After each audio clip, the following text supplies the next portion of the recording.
Tulog na po ako, ma. Napagod po ako eh. Good night pa, ma. Good night na. Good night! Ay, oh.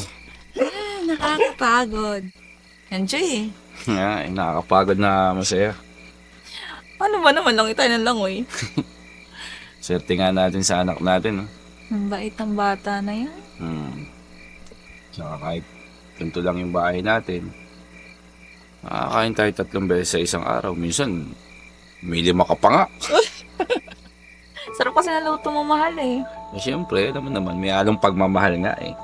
Aba, Ginagayuma mo hanggang ngayon. hindi na kita kailangan gayumahin. Kailangan pa ba kitang gayumahin? Kikiliti ako. Alam mo namang huling-huli ko yung kiliti mo eh.